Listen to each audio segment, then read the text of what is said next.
Hey, Dr. Potter, welcome. Good to have you on the show. Thank you. Thank you. Yeah, good to have you here.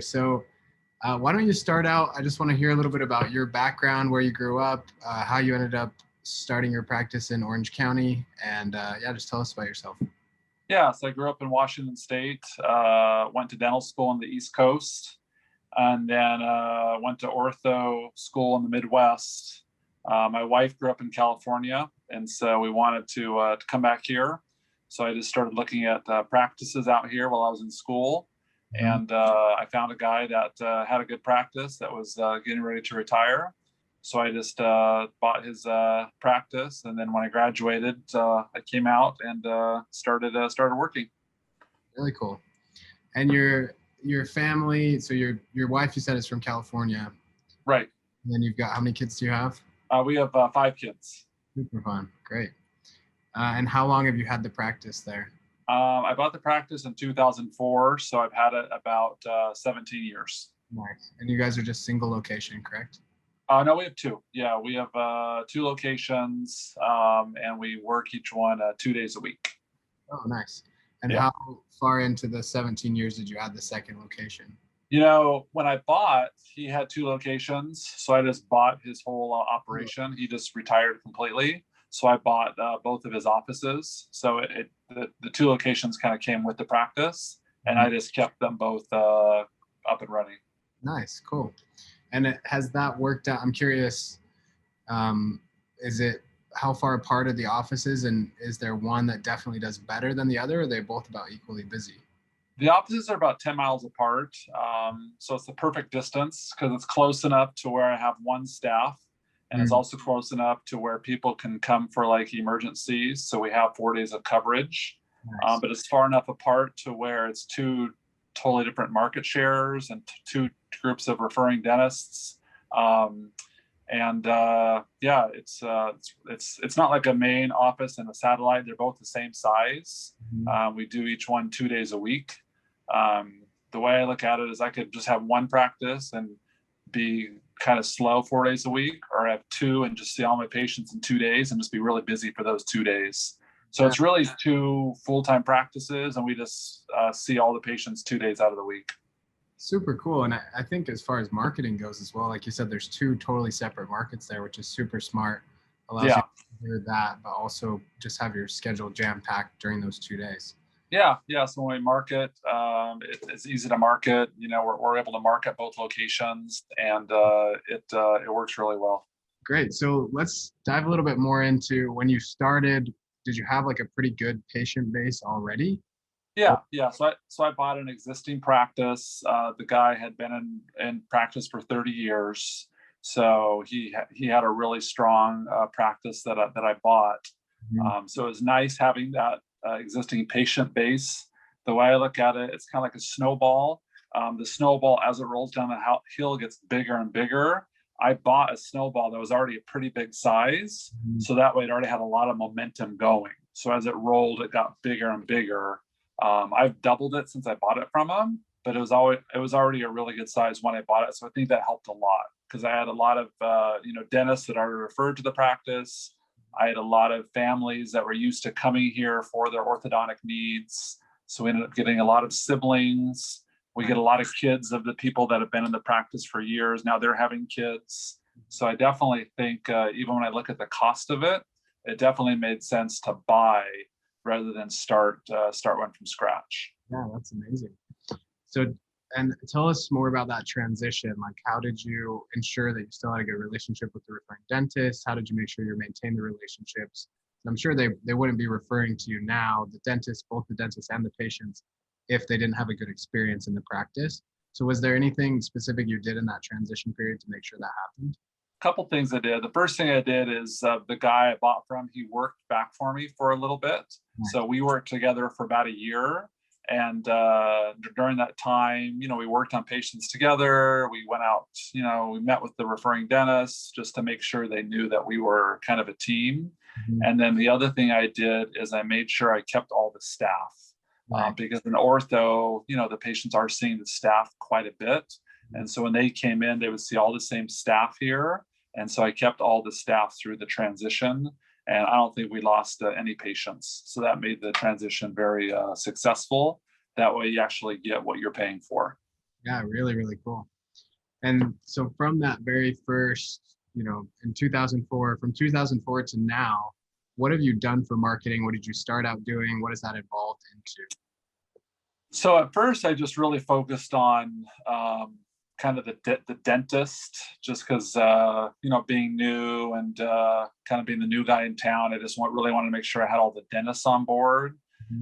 From there, I think I started focusing a lot on the patients, like patient referrals, and then over time, I've kind of just evolved that into everything. I mean, any type of marketing that is now, I pretty much do it. My philosophy is it's kind of like an oak tree. You want to cover like basically all the ground that there is, and each referral source is sending in, their own kind of pieces to that, the whole referral picture. But now I pretty much do everything. And that's something that just over time, I've just kind of picked up things here and there, kind of got my system in place. And then I just add to that over time. Yeah, it makes a lot of sense. So tell us, so let's go through each of those individually. So what specifically did you do with the dentist? You said you went with the guy you bought the practice from to make sure. Yeah. So the dentist, I did a lot of lunches. I got to lunch with the dentist. One thing I do that works really well is I do a lot of staff lunches where I take their whole staff out to lunch. So that way the staff can meet me. I do a lot of my staff and their staff lunches. So like both staffs go together. So both staffs kind of work together. So just, lots of lunches. Every time a dentist sends a gift, we send them like a little thank you. Every time a dentist sends a patient, we send like a little thank you gift, like thanking them for the referral.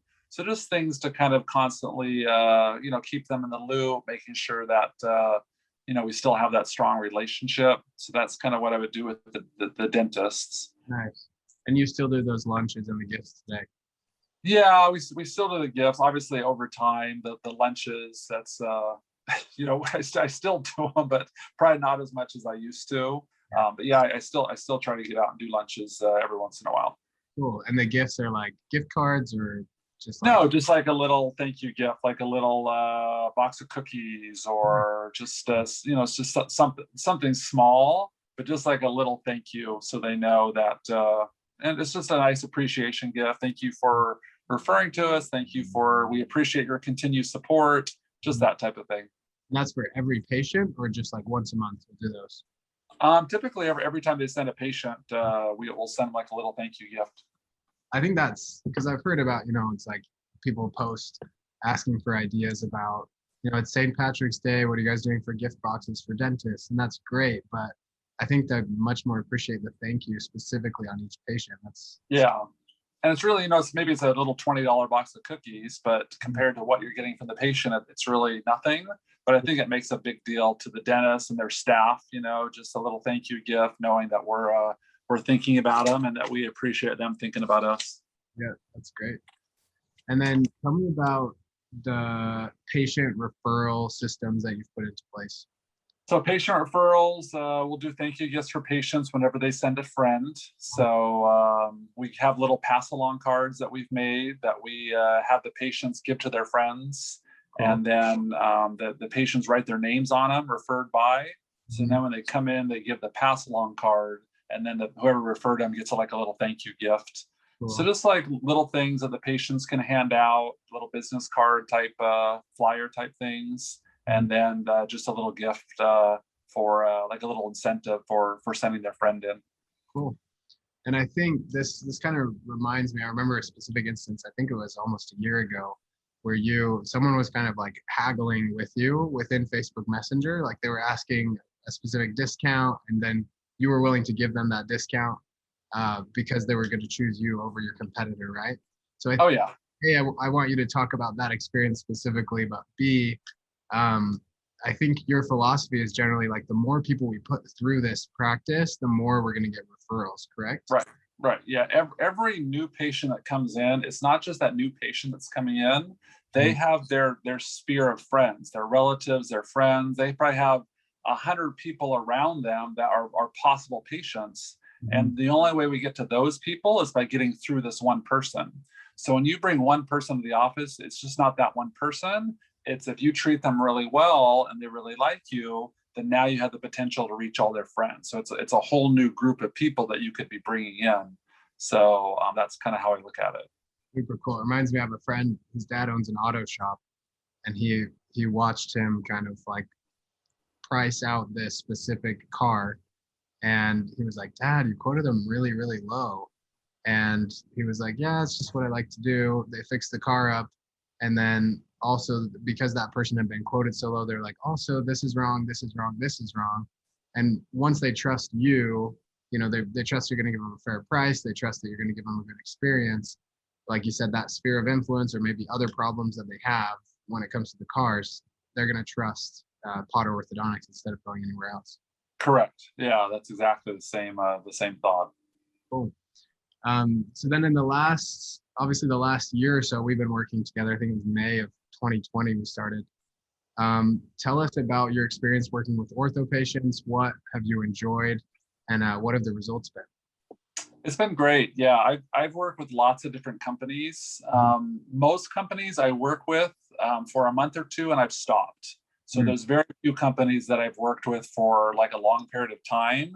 And pretty much any company that's out there, like any marketing company, I'll try it just to kind of see what it's like. And a lot of them, that there's just, you don't see the results. And so obviously I'm not going to continue to work with a company when the results are there. The reason that I'm staying with OrthoPatients is because every month when I look at like the number of patients that come in, look at my return on investment, my ROI, it makes sense for me to continue that relationship. So what you guys have done with Facebook Messenger is a really unique approach on it that I don't think any other companies are doing. I know that it's done in other industries, but I don't think it's really done that much in orthodontics. But it's worked great. I mean, just having the conversations with the patients through the Messenger. I know a lot of patients prefer to communicate that way rather than a phone call. So it used to be that the only way our practice grew was when our phone was ringing. And now I'm realizing that there's so many other avenues that patients can enter our practice rather than our phone ringing. We only see patients Monday through Thursday, 9 to 5. We're here 32 hours a week. There's all those other hours in a week that we're leaving open, that like if we have a bot and that bot is always communicating with people, now we're available 24/7. And I look back at when patients schedule, and we have patients schedule in the middle of the night. We have patients schedule on a Sunday afternoon. So I'm at the pool or I'm hanging out with my family, and the whole time I have, people that are interacting with Facebook Messenger, people that are scheduling appointments. So when I go into the office Monday morning, sometimes I have a whole list of appointments set up and scheduled automatically.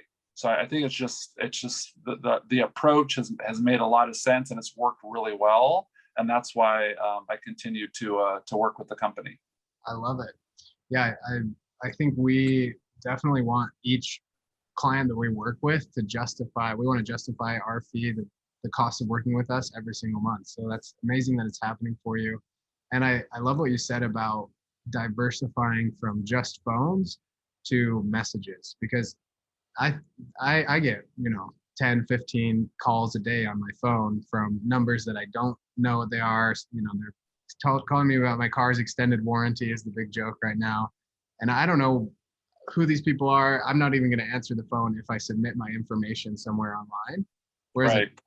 I'm always going to read a text that comes through, even if it's a marketing text, and then I click stop, or a Facebook Messenger message. Like, you can read that message in less than 15 seconds. And I Right. think it's just marketing's moving that way. And whether it was luck or innovation or both, OrthoPatients has been able to capitalize on that for orthodontists. It's amazing it's working for you. Yeah, no, it's working really well. Cool. And then I think something else that's contributed to your success a lot is your scheduling philosophy when it comes to overlapping appointments or double booking. And so Tyler specifically was like, you have to talk to Dr. Potter about this. So tell us what you do when it comes to Facebook appointments, booking specifically, and then just if there's any other philosophy you have or you teach your team when it comes to scheduling appointments. Yeah, when I look at practice growth or getting new patients in, think about it, a good analogy to me is like a throttle, and you can either have that throttle wide open or you can be kind of pushing a little bit. I think it's always best to have it wide open, meaning that anybody that wants to come in at any time, we'll always have a spot for them. We have, two staff members that can see new patients. We have 2 areas that we can put them. And so a lot of times when I'm communicating on Facebook Messenger, I'll say, we're open Monday through Thursday, 9 to 5. When would you like to come in? And just have them pick a time and just schedule it. And if we have someone there, then we have 2 people there. That's so much better than saying, oh, the 9 o'clock's not available. Like I would never just say to someone the 9 o'clock's not available. They want to come in at 9, great. I'd love that. Come in and see me at 9. Because really, I'm only spending 15 minutes with the patient. I have 10 to 15 minutes I can sit down. So there's always time. And then sometimes you do get no-shows. So I would hate to not schedule someone else because someone was scheduled and the first person didn't show. And so I think it's better just to kind of open up your schedule, allow people to double book, kind of, as people come in, kind of figure out when you're going to see them, who's going to see them, how that's going to work. We rarely have run-ins. We rarely have conflicts. We rarely have patients waiting. And most of the time it just works out fine. And we're able to be so much more flexible with the patients. They're able to come in when they want to. And I think it's really allowed our new patient numbers to go up. And it's really allowed our practice to grow. Yeah, that's incredible. We've worked with some practices where we'll get on, they're like, oh, we're booked out for a month.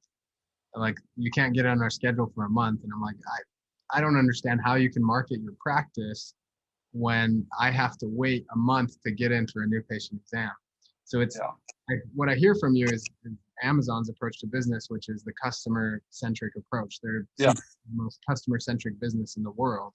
Yeah. When you put the customer first, it's always going to be, hey, we can get you in really soon. We can give you this attention, and we want to make it as convenient as possible for you. Yeah. So that's kind of what we try to do. I mean, if somebody called me, I think you should always have a spot to put somebody. Like if somebody wanted to come in today, there's a place where we can put them.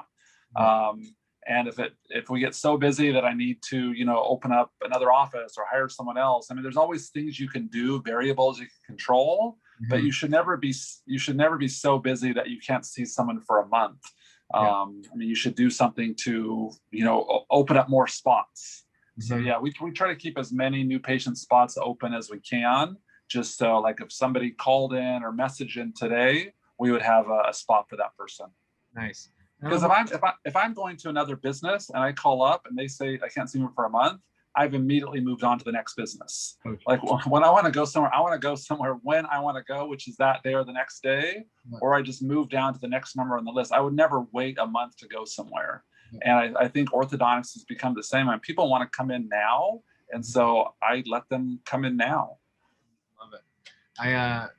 I mean, working in the line of work that I do, whenever I see somebody with braces or Invisalign, I'll ask, how did you choose your orthodontist? And I remember talking to someone from Las Vegas a couple of years ago, and he said, I was just walking down the street one day and I saw an orthodontic office and I just walked in and I asked them if, how much it was or whatever it was. And I can't remember if he, they put him in right away or they probably booked a consultation a different day. But I can't imagine being on the street saying like, I've been wanting to get braces for a while. Why don't I just walk into Dr. Potter Orthodontics? And they're like, we got time for you right now. You want to come in and get a consultation? That experience it's like Disneyland. Right. Yeah. So that's kind of what we try to do. Really? I mean, really, you look at all the barriers there are to starting treatment. You just remove all those barriers, scheduling, financial. I mean, whatever barriers are out there, just pull them all out of the way. That way the throttle's wide open. I mean, the path to start is just an easy path that'll work for anybody. And there's nothing that's going to be in there that's going to keep them from starting treatment. Love it. And so I love what you said about it. You rarely have run-ins. You rarely have issues where like somebody has to wait, because that's the biggest fear we hear from practices that are like, oh, we don't want to do that because then the patient doesn't get an individual experience. So walk us through a little bit more detail when somebody comes in.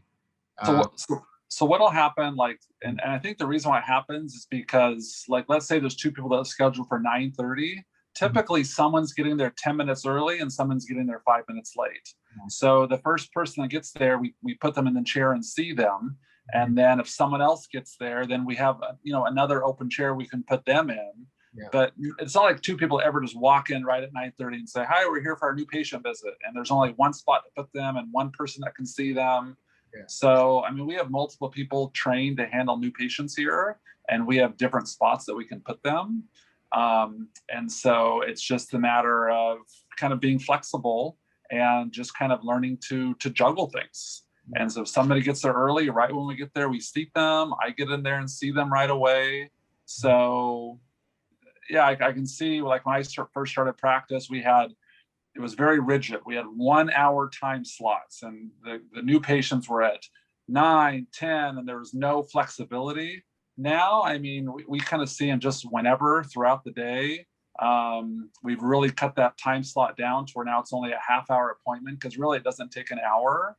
And we just try to be really flexible. And again, a lot of it is you have to have staff that are just okay with like juggling. Like if someone comes in early and then now a new patient's here and we need to try to maybe go a little bit faster, just make sure they have still good experience, but don't like stress out. Just kind of roll with it and just kind of try to figure out how you're going to make this work.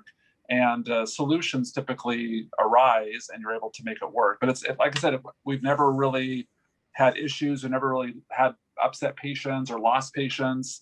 It's just something where we're flexible and we just work with people. Love it. It reminds me of, I can't remember what the exact statistic was, but every time you say I have to talk to my manager or I have to talk to somebody else to approve that, you lose $100 in your business or whatever the metric is for the business, right?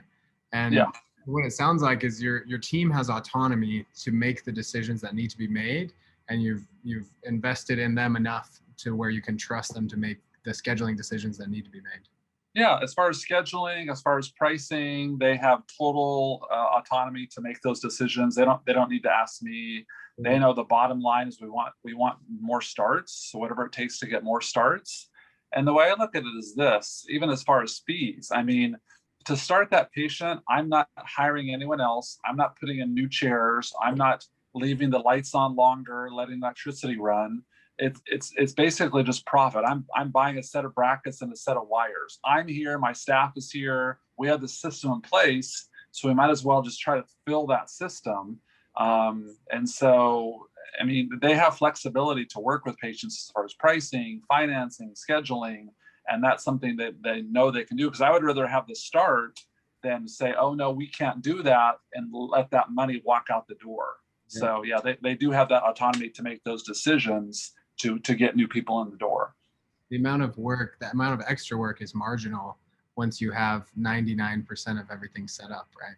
Right. Yeah. Everything's set up. Everything's in place. It's just the system's here. Now it's just a matter of getting patients into the system and just getting them through. But yeah, everything's already in place. Got it. So tell me more about like your fees and pricing when you ask someone, like when you quote, you're like, okay, it's, average difficulty case. It's going to be, I'm sure you have like a general. Yeah. So let's say our average fee is probably like around 5,000. So, that's what we try to get. That's what we get on most cases. But let's say someone went to a competitor down the street that's at 43 and they bring in their quote and we price match. So we'll say, yeah, we'll do it for 43. Or let's say, they come in and they want a certain price or they want a certain down payment or monthly payment. So we try to be really flexible with people. And we try not to ever let finances be something that's going to keep someone out of treatment. Yeah. So if there's something we can do financially to allow someone to start, again, I would rather have them do that than walk out the door. So we just try to be really flexible with people. And when I look at our average case fee, it's pretty close to 5,000. So most people are, not everyone is nickel and diming. Most people, if you tell them the fee is 5,000, they're like, okay, that's the fee and whatever. But there are a certain percent that like to haggle and like to kind of negotiate. And that's just part of who they are. And so that's something that we'll do. I'm not going to let that person walk away just because we're not going to drop to, 40, 100 or whatever the fee ends up being. As long as our average case fee is staying high, the practice is still profitable and doing well. Yeah, that's cool. Yeah, I'm looking into laser eye surgery right now, and I have a friend that just got it. And I was like, where did you go again? He was like, oh, this is the place. They'll quote you $5,000, but if you tell them I sent you, they'll probably give you like $4,000. I was like, oh, sounds great. I'm definitely going to go there now. And I feel like that kind of flexibility in the TC room when you're selling them is what creates situations like that where there's chatter about you outside of your regular marketing. Yeah. And we don't really want anyone ever leaving the office without starting. We try to like same day start, meaning we try to get like a down payment or like a contract signed that day. So really whatever we need to do to start that patient, like if someone's getting ready, no, I don't think so. Then we'll say, okay, well, if you start today, we're doing a promotion where you get an additional 300 off or just whatever that dollar amount is. I mean, I would much rather have someone starting today because when I just spent time with the patient. They just in our office. They like me. They like the office. They like everybody. Yeah. The chances of them starting right now are the highest. Yeah. The second they walk out that door, it just dropped. And every day that goes by, it drops the chance of them ever starting. So if they're not going to start after spending, a half hour with you and your team and your office and seeing how great you are, there's no way they're going to start like the next day or the next week. And so we really try to start on that day. And if it means adding like an extra little bonus to help incentivize them, that's something that we definitely offer as well. Cool. Really cool. And one more thing, just because I hear some people having this question when they hear how you run your practice, is delinquency. Do you have a lot of issues with that, or do you feel like it's we're really good because we do like a pay in full discount. So a lot of patients do pay in full just because we offer that. Anyone that starts, we do require them to be on auto pay, meaning just like with your gym membership, they give us their checking account information and we automatically bill it every month. And if people ever fall off auto pay before they can be seen, they need to get back on it. So when I walk out on the floor and I see patients, every patient that I'm seeing is either paid in full or on auto pay. Otherwise, they don't get seen. So we just make sure we stay on top of that, and our delinquency rate's really low. Cool, really cool. So a couple more questions here. One is, tell me about your team. How many of each position do you have, and what position do you have? So we have 9 people that work here. We have 5 back office orthodontic assistants, RDAs. We have 2 front desks, like schedulers, answer phones, things like that.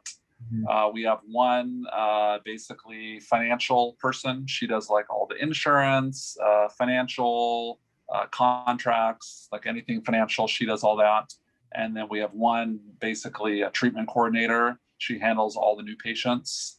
Also, we've cross-trained one of our back office RDAs to also be a treatment coordinator.